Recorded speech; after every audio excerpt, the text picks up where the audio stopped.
right, back again. And today's news is that Tenhaag has been sacked. Well, I hope the players are happy now. Yes, the players, they are happy now. Because they sacked that man. They sacked him. See, this should be a big lesson to the next manager. Yes. Don't be loyal to those boys.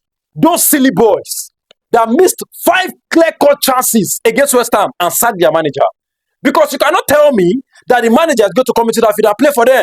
Now they've heard that the manager has been fired. They retain their job. What is going to happen to them? Nothing. They will have to come into, the new manager will come in. There's going to be a new manager bounce. They will play well. Once the thing starts to happen and then there's no this thing, they will down tools again and then they start to say the manager is not good and then they fire the manager and then they will retain their job. It's bullshit. Something needs to happen to these players too. Yes. All right, but sacking the manager, they said Van Nistelrooy is going to be the backup interim manager. I don't care whether Nistelrooy take over for the time period. What I want is take that stupid power away from the players. Yes. Take it away from the players because even Nistelrooy will not be respected. Because they know he's just a deputy to Tenhaag and somebody's going to come in. So for that brief period where he's going to be managing, trust me, it's just going to be, hey bro, do something for the club. It's not going to be tactical or anything. Believe me. See, what I know is, if Ineos know what they are doing, you understand, take your time. Get a manager that is very, very strong on player performance. Because Tenhaag did his best. He did his best. Yes. And then now they fired him. You know you're going to find Tenhaag and you give him a lot of money to go sign a lot of players. Is that fair? No. Honestly, this sack has come at the wrong time. That's come at the wrong time because I still believe that given much time, that man Tenhaag would have turned around the whole thing. Well, you guys were the one clamoring for the sack. On occasions where the loss was too heavy, it was just us being reactive. But when you are calm and then you take a walk and you take a stroll and you are calm, you cannot understand that, okay, maybe if this had gone right and that has gone right, probably things wouldn't have gone the way it went. And again, in the whole thing, if you look at it, it's not really bad like that. It's just been one, if not for West Ham, disastrous officiating. It could have been just one loss in 10 games. Yes.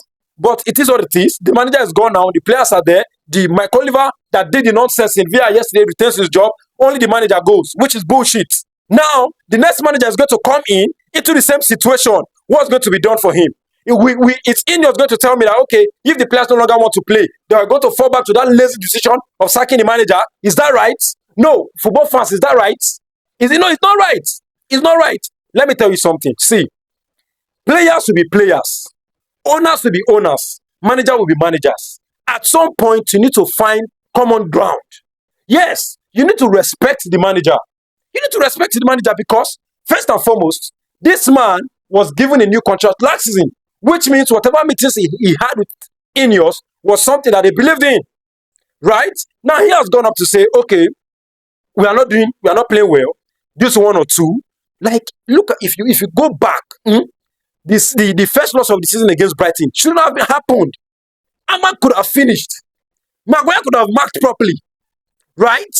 And then that one happened. The next one was against Liverpool. For crying out loud, we competed against Liverpool, but we considered very silly goals. Casemiro was playing as if he's not a pro. Believe me, you don't need a coach to even play football sometimes. Yes, you can be responsible. Casemiro is matured enough to be responsible all by himself without the manager on the pitch. And then he messed the performance up and then we lost 3-0. And then the next 3-0, which was against Tottenham Hotspur, that I believe piled the more pressure on Ineos and the manager, was down to Tenhaag. How on earth do you bring Ugarte into that type of frame? You're not supposed to bring Ugarte in. So you want to introduce him into the Premier League, you're introducing him into a game that is high, that has high tempo. You get it? So, well, I believe that whatever is going to happen is going to be in favor of Manchester United in the coming days. You'll get. I'm not going to say I trust Ineos because what they've done so far, they haven't gained my trust. But they've come out to say they are standing with this manager. They've come out to assure everybody that this manager, they are behind him. Look at what's happening today. News coming out because of the loss of yesterday. News coming out of now saying Tenhaag has been sacked. Exactly. They've only just been reactive. It has shown that it's not their decision. They've succumbed to the pile on by the fans. The fans has been piling on the manager, piling on the owners. You get it? And then they fell to the pressure. And trust me, I'm saying this for everyone to know. Tenhaag was hounded out of Manchester United. Yes. Look at the Tottenham red card. Was that so? No. Look at the silly what's it called? Call against West Ham yesterday. Was it supposed to be so? No. These are scenarios that would have turned these important games around, and the manager would have retained his job. But because Tenhaag was not liked by the English media and English officiating people, now they've chased him out of the club. That's one side. Yes. The media. Yes. Now they are going to bring a new manager in because they know see, in that Manchester United position is the most abused managerial position in the world. Yes. The managers of our club, whoever that person is the most insulted, the most disrespected. The players disrespect you, the fans disrespect you, the media disrespect you, all because of our big fan base and the big clout that we have on social media, because it sells so many. It's good for the commercials.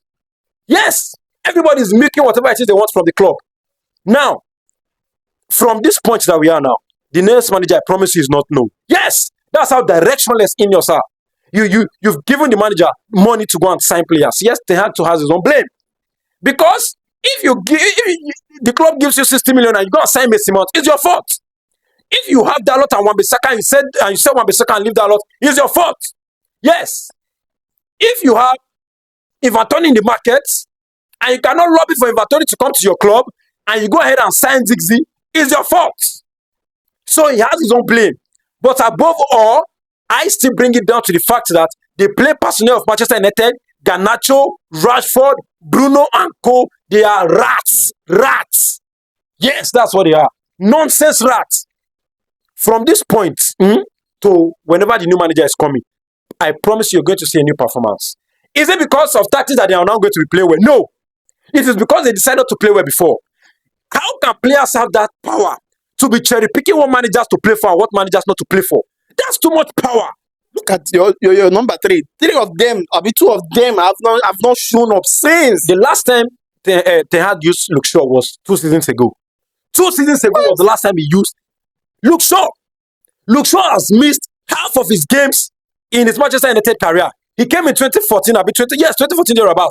Until today, he has only played half of the games that he has been available for, that he is supposed to be available for. Isn't that stupid? But I don't blame the management. Yes, I don't blame the owners. I blame Tenhaag. Like, you have to be stern. Tell them, I'm not going into the season with this left back position like this. He instead was addressing the right back position that need not to be addressed. You could leave it the way it is and get yourself a fucking left back. So it's on him. It's on him. It's on him. He's fired now. So whatever. And the English media has already started writing something about Ruud van Nistelrooy. Like I said, the Manchester United managerial position is the most abused. Yes, they've come up with a very silly article now that back then when Nistelrooy was in the Dutch national team, he was fighting his teammate to tell you that the game begins again. They have to start talking. They have to start pushing narrative. Yeah. You understand? Now, when maybe we have maybe bad results in the coming games, they'll say he does not know how to harness the dressing room together, and that is down back to when he was playing. When you are the manager of Manchester United, you need to be protected by the owners. Hence, what's it called? The media. The media will finish. They will slaughter you. That's it. So, looking at what is left of Manchester United now, you know there are so many managers in line now. Who do you think that perfectly suits Manchester United, profile of a manager, or who can handle Manchester United job? I'll go for Unai Emery. You know why? You see, it's not enough to be a good manager. Tenhaag has proved that. Tenhaag is a good manager. You have to have been in an environment that is as toxic as Manchester United. And Unai Emery fits that bill. First, he has managed as PSG, and then he came to Arsenal and he was handed out too. He was embarrassed, insulted, and pushed out. What does that tell you? He now understands the English terrain. He understands how to manage there. Now you can see what he's doing at Aston Villa. So he's the right man for the job. Because if he comes into Manchester United now, he knows what to do. He knows that results matter. So he's not going to, romance the situation. He's going to, from the get-go, he's going to push for results and push whatever player that is not ready to play for him out as soon as possible. Because you are only as good as your result in English football. Your results is going to be the only thing that puts you on the job. Once you have a blip, or you sleep, you are the worst manager in the world. Tenhaag is going to leave Manchester United and do very well somewhere else. And then we'll start to say, oh, it's the players, nobody cares anymore. They've forgotten that they were insulting him and embarrassing him. So when, for me, like I said, Unai Emery has to be the man. I don't want Ruben Amorim of Sporting. He's too far away from top football. I don't want Nigelsmann. Nigelsmann at Bayern Munich, he had the monopoly. He was doing nonsense. Southgate. No, be careful with me. Be very careful with me. Don't mention Southgate to me. Southgate cannot manage Super Eagles. You are telling me that. Is it? So please, when we are talking about managerial position, don't bring clowns.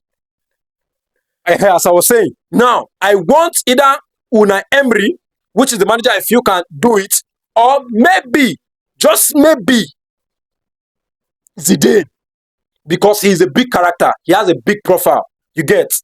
But I don't want Xavi. I don't want any other person. The reason why I want Zidane is because, he's been the captain of the national team of France, managed to give Madrid the consecutive UEFA Champions League. So, I know tactically he might not really be there, but he has that big personality about him that can walk in our dressing room and then, just like Ole. Ole was not tactically the best, but he had this personality about him and, he knew how to bring the players together and, get something out. So if we want to go for a manager that is going to tailor us to a winning ways, Unai Emery. If you want somebody who's going to spoil the environment and bring us back to a confident level that we can perform, Zidane. But I still pick Unai Emery because he has the experience, he has suffered like Tenhaag, and he knows what to do. So Emery for me. All right, lastly, any word for Ineos? Ineos, as they are like, I don't know, wave of the sea. They are not stable. You say one thing today, you do another thing tomorrow. Why? Because of pressure. You have to be able to sit down and say, we have agreed with this manager. Come what may, he will retain the job. Just like what Stan Kroenke and Edu did with Arteta. Arteta had it bad like this, but they stood with him because they knew the direction they were going. You get? Now you have succumbed to the pressure. That means in future, when the fans think that the situation is not what they want it to be, they can pressure you against your decision again, and then you will cower again. You get it? So they have to buckle up. Uman Bereda, who is the head of that football team, has to buckle up and do what ought to be done and get the results in place. This is a serious error. We are in a very, very tricky situation right now. We have new players that are not settled in. Now you are bringing a manager who will be settled in together with players that are not settled. Trust me, it's going to be a mismatch. All right. Thank you so much for your time. Yeah. Thank you.